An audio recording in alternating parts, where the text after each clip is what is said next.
Hello, everyone, and thank you very much for joining us for yet another edition of your program and my program, Navigating Nuances of AI Implementation in Nations on Amogi Radio Communications. This beautiful Monday, August 10, 2026. I remain your host, Tolu Omodaira, saying welcome. Have you been? Hope you've had a wonderful first working week of August, and as we launch into the second working week of August, we are here to continue to help you, especially as policymakers, as well as those who will be influenced by policies made in nations.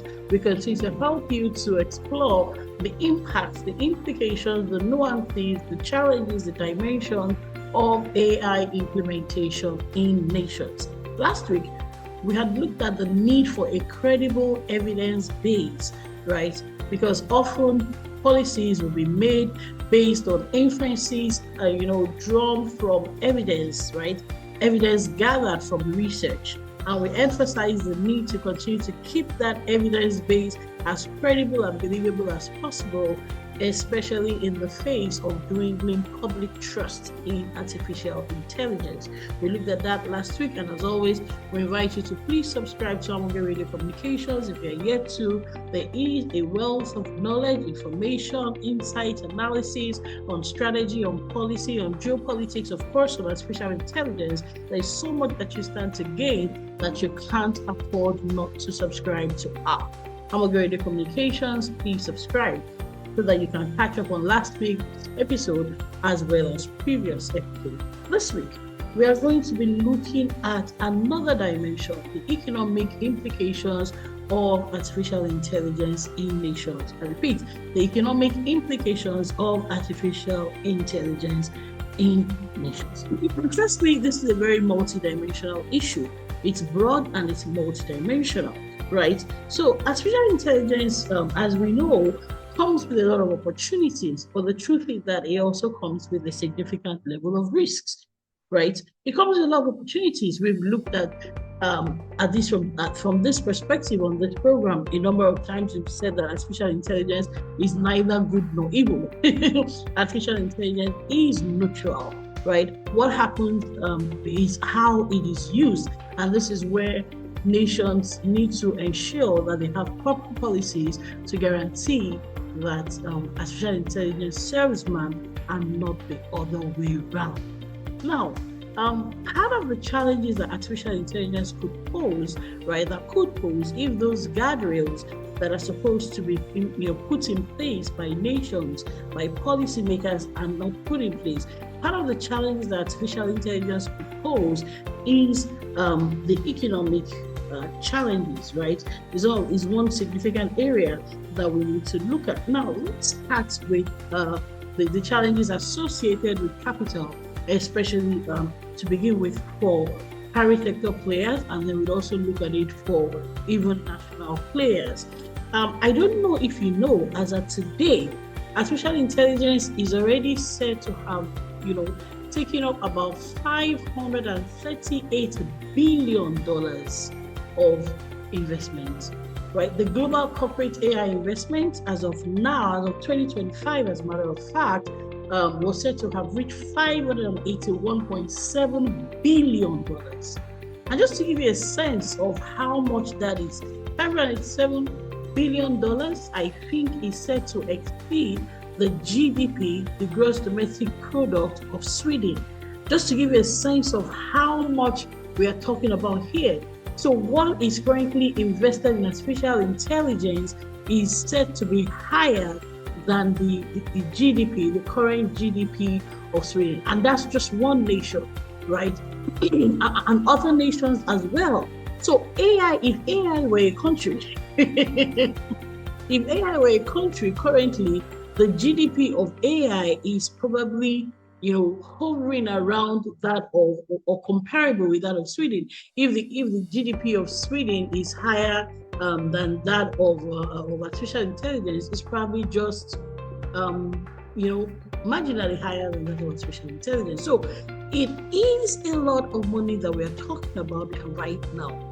And again, just to give you an idea of what the pace of growth of investment in artificial intelligence had been, I think as at 2024, the year before last year, the total investment in artificial intelligence was said to be just about $253 billion.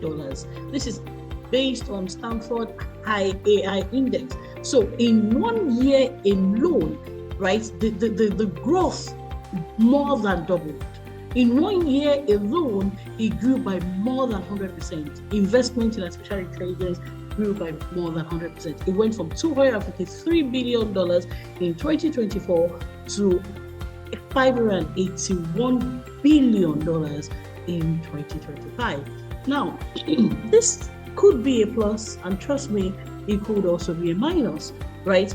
The opportunities, of course, are there, because with more capital comes more opportunity for exploration, right? Experimentation. Again, as we're speaking, a lot of growth has happened in artificial intelligence, right? Different models have outpaced themselves. The improvement is significantly high and increasingly continuous because all of this capital is available to, experiment and to take on this risk. However, let's look at the downsides of it. Again, as of today, it is said that 80 cents out of every dollar invested, $80 out of every dollar invested is actually going into artificial intelligence. So about 80% of global venture capital investments, and I think particularly in the United States, is said to be going into artificial intelligence. Now, that's a significant level of concentration. And of course, this is where some have been raising the alarm, have been sounding the alarm. So if we have what is looking like an over-concentration of capital on artificial intelligence, then peradventure anything goes wrong. Some have been warning about the AI bubble. Should this AI bubble burst, the world will be badly affected. And this is where we have to talk about, policy making. And just so you know, even nations like Nigeria, in the National Artificial Intelligence Strategy, identifying economic risks as one of the main risks to artificial intelligence, right? The National Artificial Intelligence Strategy of Nigeria identified 4 broad AI risk categories. And can you guess which was the first? Well, your guess is as good as mine. The very first is the economic risk. Of course, there were other risks like ethical risks, AI model risks, and I think also the statistical risk. But the very first risk identified is the economic risk. And this is not surprising because even in Nigeria, as our data gathered, I think as recently as June 2026, is already said that AI market value, the total valuation of Nigeria's AI industry, is put at $1.2 billion. That's a lot. Now, that is just about 1% of the $581 billion that has gone into AI globally as at 2025 is just about 1% of the $581 billion, but that's still significant. So when you have $1.2 billion already committed into Nigeria's AI industry, definitely the impact of that, should anything go wrong on the Nigerian market, would be significant. So the economic risks, right? How managing the economic, the possible economic risk of artificial intelligence is something nations need to begin to do. Now, personally, I think that nations need to put some kind of cap on the percentage of corporate investments that should be allowed to flow into artificial intelligence. That's my personal opinion. And the reason I'm saying this is because you have to think like a nation builder in this context, right? Remember, we are talking about navigating the nuances of artificial intelligence in nations. That is the theme of the program for this quarter. So last quarter, we looked at optimizing artificial intelligence in both organizations and nations, right? Implementing artificial intelligence optimally in organizations was the theme of our program for last quarter. But this further, we are looking specifically at navigating these nuances, these delicate patterns of this yet to be fully deciphered field. It's an emerging field. So we have to navigate the nuances with dexterity. We've said it a number of times on digital programs. We are not supposed to regulate to the point of crowding out innovation, but neither are we supposed to open the door so wide that there is no protection in case anything goes wrong. I honestly am of the opinion that at the minimum, governments need to keep a cap, need to put a cap on the amount of private sector or corporate investments which are going in, especially the percentage which that is going into artificial intelligence. Also give us some other statistics that is also giving cause for concern, right? I've alluded to this in a couple of episodes before, but let's talk about it again. So previously, artificial intelligence, the artificial intelligence profit-making model, right, was based significantly on what you might want to call a closed source rather than open source, right? With a closed source, you're essentially paying for every artificial intelligence model. However, China came again and they, more or less released a model that is open source. And that open source means that the users don't have to pay for it.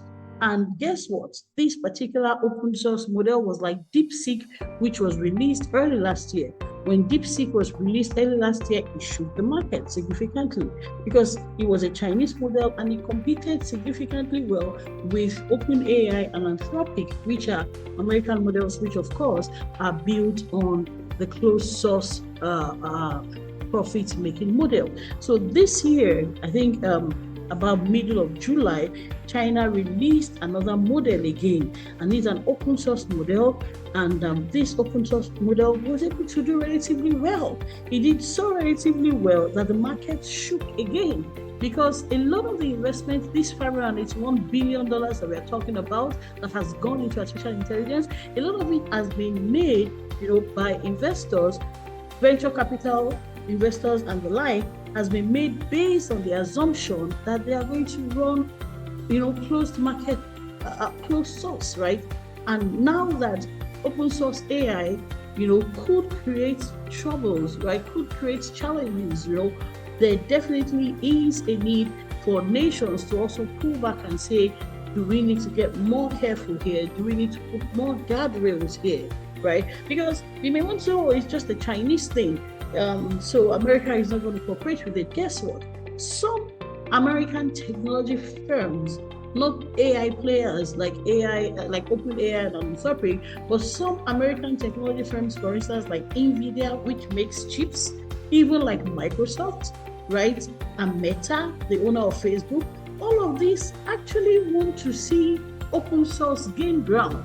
Because remember, these open source models are actually going to need more of the hardware that the likes of NVIDIA, Microsoft produces, right? So they are actually also canvassing for the open source model being made by China. For instance, the NVIDIA CEO was actually saying that the open source models that are excellent should be used. Now, the OpenAI and Anthropic, who have built their business model based on closed source models, were quick to argue that these open source models could, be more challenging. But the moment they tried to push that argument, they said it would be more dangerous, it could be more challenging in terms of cybersecurity. Immediately they tried to push that argument, they were actually attacked on social media, and they were labeled as being advocates for regulatory capture. In other words, the OpenAI and Anthropic representatives who were trying to canvass against these open source models that will make it easier to democratize the benefits of AI were attacked on social media. So what does that mean? $581 billion has been committed into artificial intelligence by venture capital players, on the assumption that artificial intelligence is going to be, profitable using a closed source model. Right now, some companies in China are already, more or less like challenging that assumption. it's China's moonshot AI. Today, that's as of July 14, 2026, early 2025 was DeepSeek, and believe me, it's not likely to end. Now, I need to say something though, because some are also, making the argument that when DeepSeek was released in early 2025 and there was fear that the AI bubble could burst, what actually happened was that the likes of OpenAI and Anthropic came out with stronger models, and they only attracted more investment. In other words, this concern was raised early last year, and the AI market overcame that concern early last year. So you could be saying, oh, we've been worrying about the AI bubble for about, a year plus, and here we still are, the AI bubble is yet to burst. That could be a valid concern if you are not a policymaker. I remember this particular program, this particular podcast program is targeted at policymakers. It's about navigating the nuances of artificial intelligence in nations. So as a policymaker, I'm sorry, that argument does not hold water. You cannot say because it did not happen in 2025 means it cannot happen in 2026. As a policymaker, you definitely cannot take that position. As a policymaker, your responsibility is to think ahead. Your responsibility is to identify it as a risk, an economic risk of artificial intelligence, and to begin to think of how to mitigate the risk. And I honestly think that part of it is to be able to use regulation to limit the percentage of venture capital funds going into artificial intelligence. Well, this is still your host, Olomodara, here on Amogirin Communications. This is your program, Navigating the Nuances of Artificial Intelligence Implementation in Nations. We'll take a quick break now, and we'll be back shortly. At Armor Gates Training, we believe professional development should do more than inform. It should transform how people work, lead, and deliver results. That's why we support organizations through conceptual insight, practical learning, and performance evaluation right at the intersection of leadership, strategy, and institutional transformation. Our approach focuses on practical learning format that professionals can immediately apply in their workplace. At Armor Gate, we don't teach theory alone. We equip participants with real-world insight drawn from almost 2 decades of organizational transformation experience. Our programs combine multiple learning methods designed for real-time measurable results. Through seminars, we facilitate deep conversation on key subjects. Using group exercises, participants collaborate, reflect, and think strategically. With case studies, they then sharpened analytical and decision-making skills using real industry scenarios. Through relevant videos, we spark insightful discussions using relatable real-life context. All in all, every participant develops an individual work plan, ensuring the learning turns into real action after the program. Our training programs are hosted in world-class venues across global cities, including Addis Ababa, Nairobi, Mombasa, Cape Town, Dubai, Singapore, Kuala Lumpur, London, Florida, and Washington, D.C. Let's work with you to turn learning into your organization's growth. For more inquiries, call +234 807 9574 151 or WhatsApp +1 610 504 6026. Visit www.thearmorgate.org. Follow us on Facebook, Instagram, and LinkedIn at Armorgate. Armorgate Training, transforming knowledge, interaction, and growth. Welcome back to Amogi Radio Communications. Navigating the Nuances of Artificial Implementation in Nations is the program, and I remain your host, Olomodara. Today, August 10, 2026, we are looking at the economic dimension of artificial intelligence implementation in nations, right? And we've looked at the over-concentration of capital right now in artificial intelligence across nations.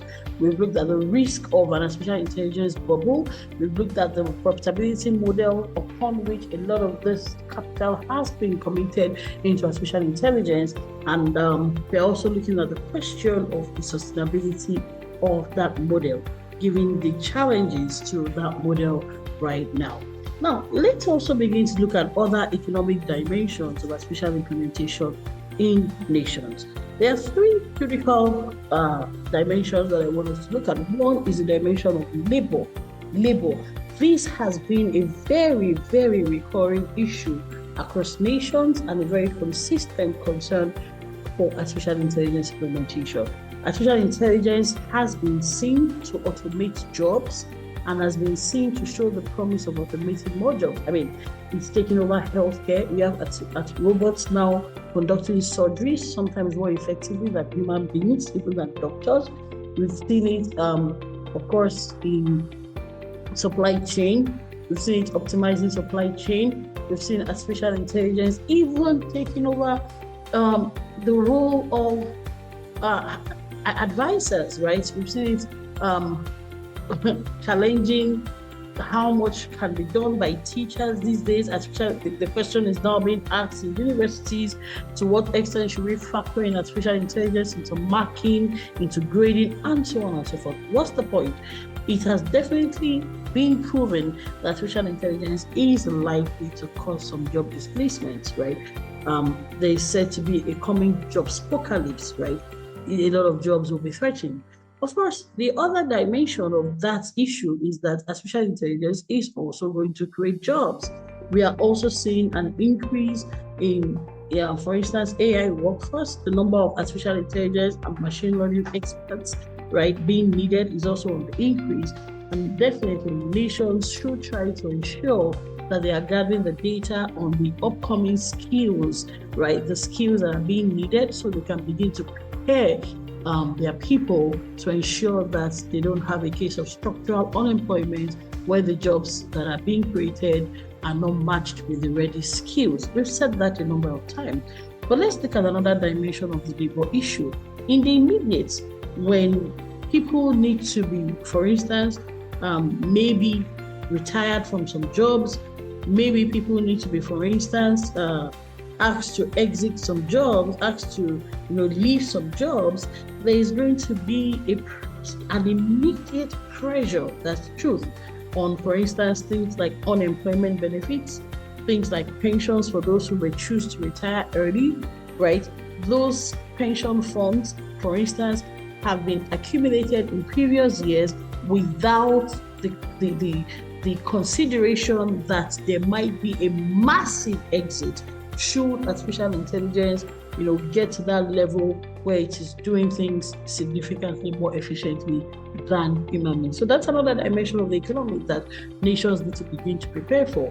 What happens if and when there is a massive exit, from the labor force, more than was prepared for, right? So in the immediate, they may have to pay, nations may have to pay compensation to such people, not just at the level of the private sector. Nations themselves may have to pay compensation to such people. For instance, if they have to pay them their pensions, right? If they have to pay them unemployment benefits, those things are not going to be paid by the private sector organizations. They are going to be paid by the nations, right? So these are things that nations need to begin to prepare for. Much as artificial intelligence could bring its benefit, it could also bring the risk and the cost of those implications on the economy, right? There might be a massive payout of unemployment benefits or pensions, much more than was anticipated before the advent of artificial intelligence at the scale at which it is going and growing currently, right? Another dimension of this issue is, of course, the increased cost again in education. I was talking earlier about the need to prepare talent, skills for, the new jobs that artificial intelligence is creating, so we don't have a situation of structural employment. Guess what? That's not going to be cheap, right? As I speak to you, some universities are already creating new curriculum. Some nations are already sponsoring curricular review, curricular readaptation, readaptation, so that it can be as responsive as possible to the demands of artificial intelligence. And that is all not free. All of that is not cost-free. There is a cost attached to that. Let's even go further down to the high school level, to the early childhood level. Some countries are having to reevaluate their curriculum, for early childhood education. Some are doing it at the high school level or secondary school level, depending on what you call it in your nation. And all of that is, being driven by a lot of evidence. It's not being done for free at all. So the artificial intelligence adaptation in nations, yes, it could have exponential benefits, especially for the private sector, but at the national level, believe me, it is coming with a significant level of cost. There's also the dimension of the impact of lower capital on other sectors, right? I spoke earlier about the concentration of capital, or venture capital, for instance, on artificial intelligence. Right now, it's being said that out of every $1 that is invested, I think in a place like the United States, at least, if not other nations, 80 cents of every dollar is going into artificial intelligence. So what's happening to other sectors? So right now, other sectors are currently said to be at risk, right?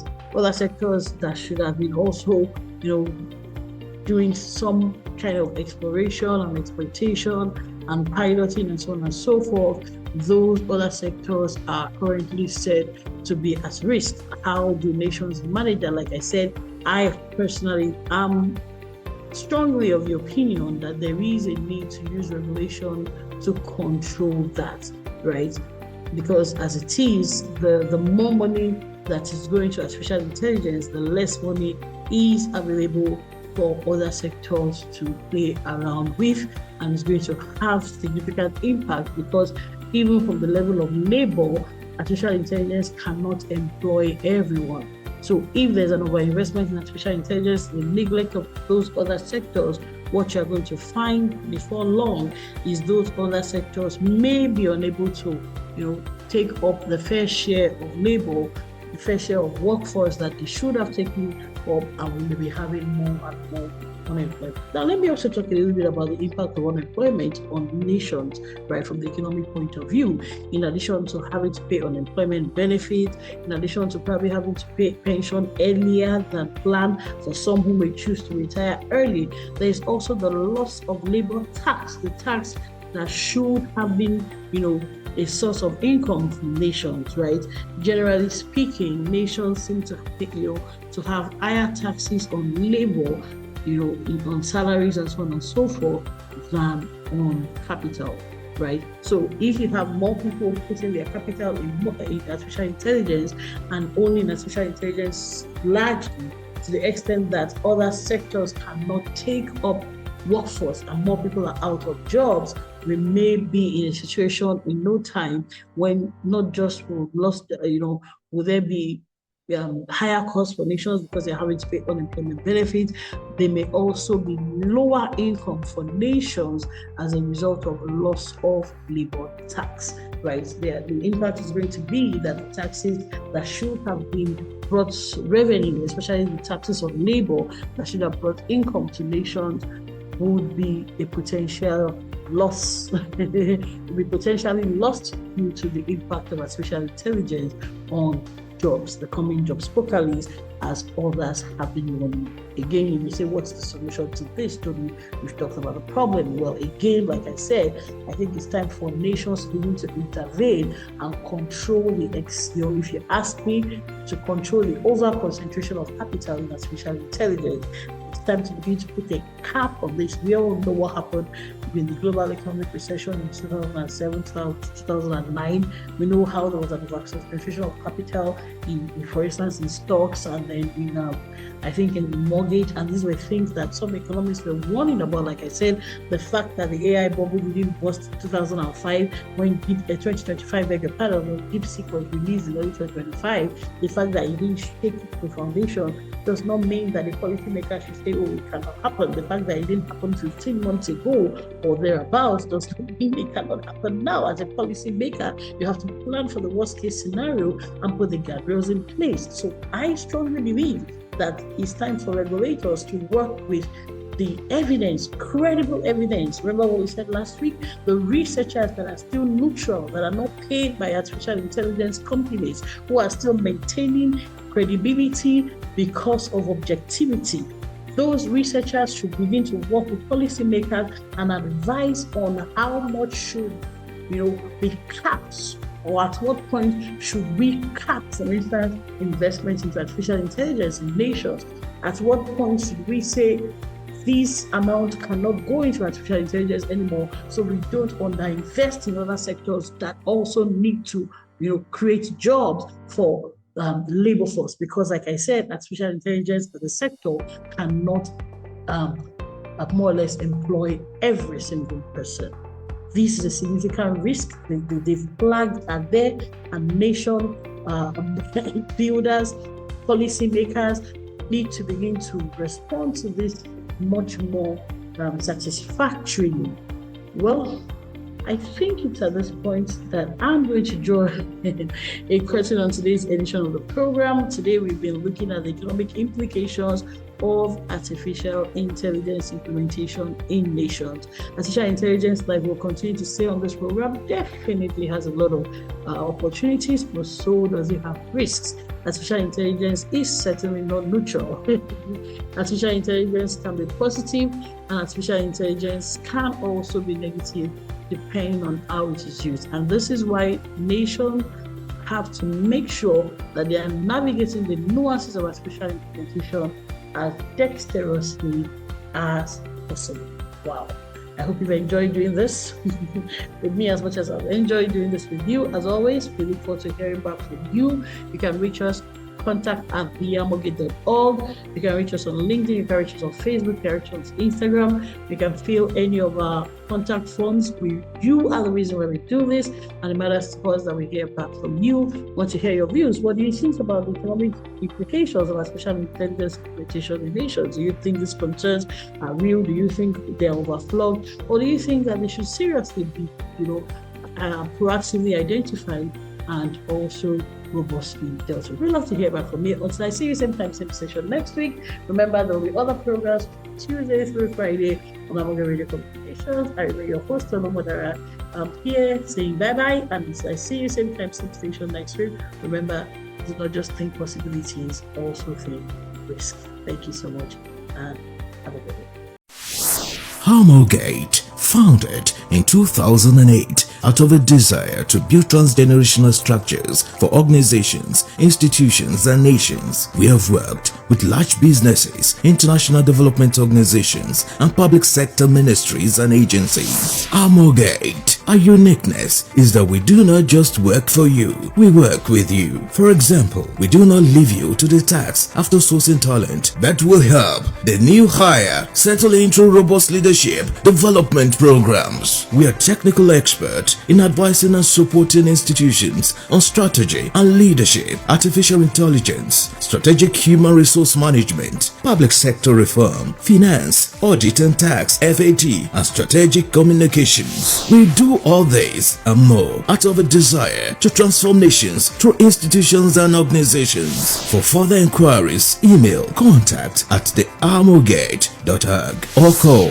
+234 810 999 6666, +234 807 957 4151, and +161 0504 6026. www.thearmogate.org. Armogate, building to endure and transforming nations through institutions and organizations.